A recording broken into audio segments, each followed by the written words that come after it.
Today, I want to talk about starting over your weight loss journey, starting over your fasting routine, or just the topic of self sabotage.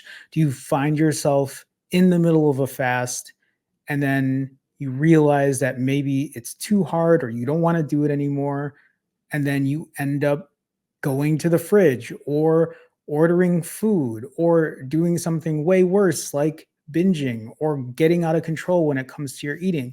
I want to talk about that today, talk about the mindset behind it, and maybe talk about overcoming that. Not maybe talk about overcoming that. Let's talk about overcoming that, or at least trying to overcome that. But before we get into that, welcome to day 86 of my fasting journey, my weight loss journey, my health and happiness journey. Tonight, I'll be completing my 21st consecutive fast. Right now, I'm somewhere around the 89-hour fasted mark. My last 20 fasts have averaged around 95 hours, with an eating window averaging around 3.5 hours. I know I say this all the time, but I think it's really important for me in terms of accountability and transparency. So, a 95-hour fast followed by a 3.5 hour eating window, followed by another 95-hour fast, followed by another 3.5 hour eating window. And that's what I like to call a rolling fast, or that's what we call a rolling fast. And I've been doing that now for the last 86 days. This morning, I weighed in at 158.8 pounds or 72 kilo.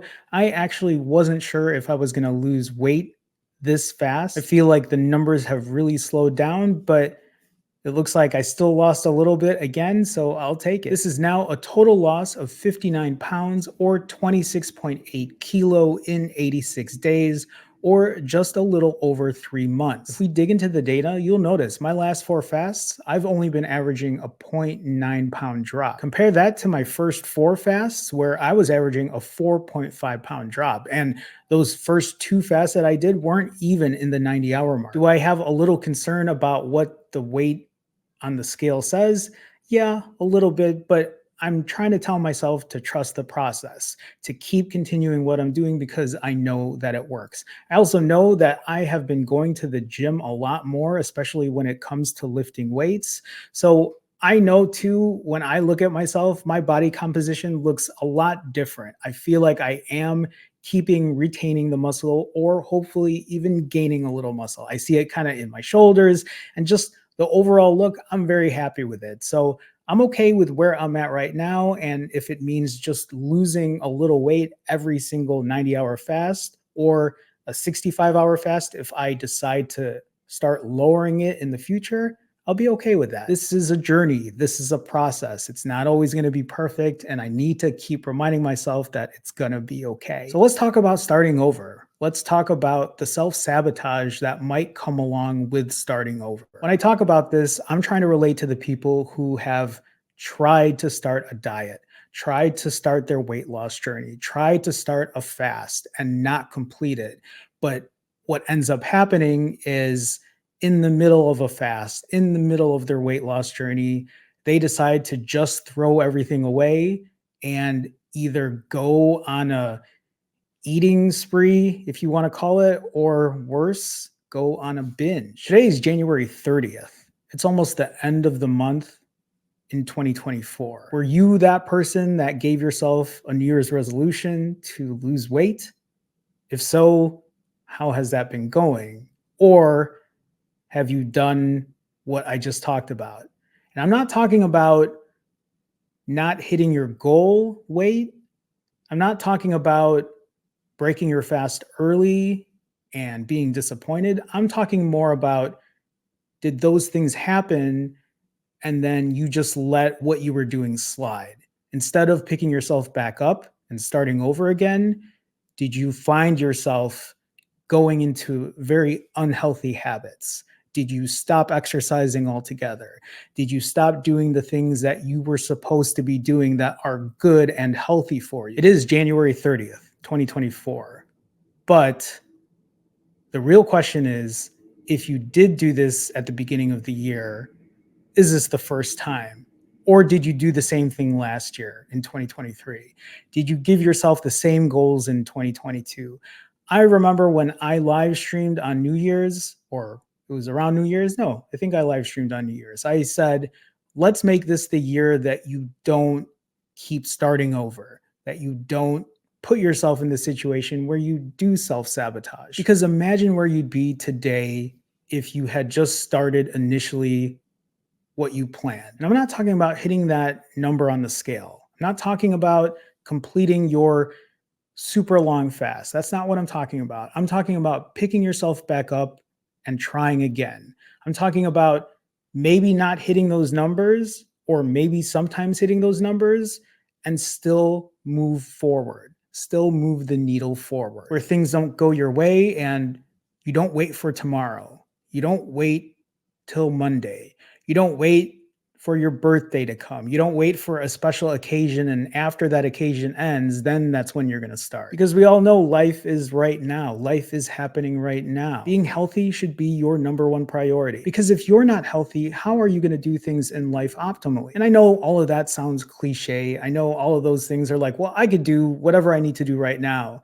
But certainly down the road, you don't want to put yourself in a situation where your health is deteriorating, knowing that you could have done something in the past to prevent that from happening, or at least prolong that from happening. But of all people to tell you this, I'm guilty of it. I've done the exact same thing. Don't forget, in 2019, when I had really started my fasting routine, when I weighed 220 and then brought myself down to 125, 135, I hit my goal weight. I was maintaining my weight for about half a year. I somehow self-sabotaged. I somehow put myself in a situation where I gained all the weight back and I spiraled out. I got depressed. I didn't want to be back on YouTube because I was so embarrassed. I didn't see family. I didn't see friends. I ruined relationships because of my eating disorder, because of my emotional eating, my stress eating. And that's the addiction to food that I have, that I let food control my life in that way, that moment in time of getting the pleasure of eating was so much more important than my health, than anything else, that I prioritize that over the rest of my life. So I say all these things as motivation, but I've also been there. I've done that. I've been in that position. And it took almost 2.5 years to kind of wake up and do something about it. And really, what I'm trying to do now is make sure that that doesn't happen again. And that's with a lot of accountability. That's why I'm making these videos. That's why I'm showing up, because I'm trying to be transparent about my journey and what I'm doing. But I also do it to show people that it can be done, that you can pick yourself back up again and do it again, get back on your weight loss journey, but not look at it in a way where if you don't hit the goals that you intended, that you just throw everything away and you wait until Monday, that you start over later, because that's not how we should be living our lives. Imagine if you did that at work. Oh, I'm not going to work on this project right now. I'm just going to work on it on Monday because I'll just start then, which is weird because that's how my brain used to work. Sometimes when I was in this depressive state, when I was trying to just quote unquote wait till Monday, not only would it just be a weight loss thing, but I would do that with other parts of my life when it comes to work, when it comes to getting certain things done. And that's still a really bad habit that I have. Sometimes in my head, in my brain, I still think of doing those things. Because if you think about when I weighed 135 and I lost almost 100 pounds and I was at my goal weight, I think for a lot of people, when they get there, they're like, I'm good. I got this now. I know what to do. I don't think most people think about throwing it all away. Like, how could you do this? How could that happen? You got this far. How could you throw it all away? I don't know either, because I have issues when it comes to eating. I have issues when it comes to coping with things around me that stress me out.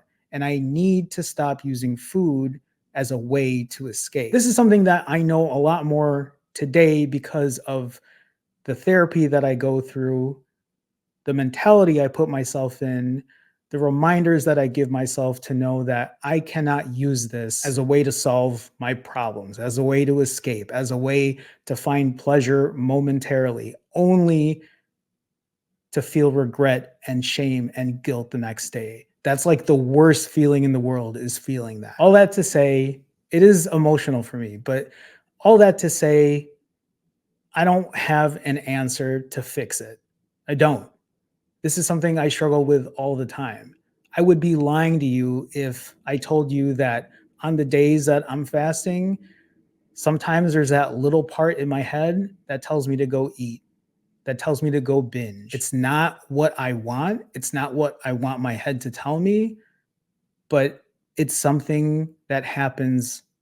I won't say all the time, but there are little parts of my brain that tell me that it's okay to break right now, that it's okay to eat whatever you want and you can just start tomorrow. Hey, just get through the weekend and then you'll start on Monday. These are the things that I'm fighting with all the time. And I know that I'm probably not the only one that deals with this. But I also want you to know that you are not alone in what you're doing. There are a lot of us that struggle with food addiction and food issues. And this is my way of finding a way out. It doesn't mean that you have to do what I do, but I'm just sharing with you that we need to use our resources, our tools to get out of that mindset and find a solution to get back in a healthy state, to be happy again, to feel free from being chained to having food and binging as a way out. We got to keep ourselves out of that. My question to you is this something that's happening to you? Do you find yourself self-sabotaging?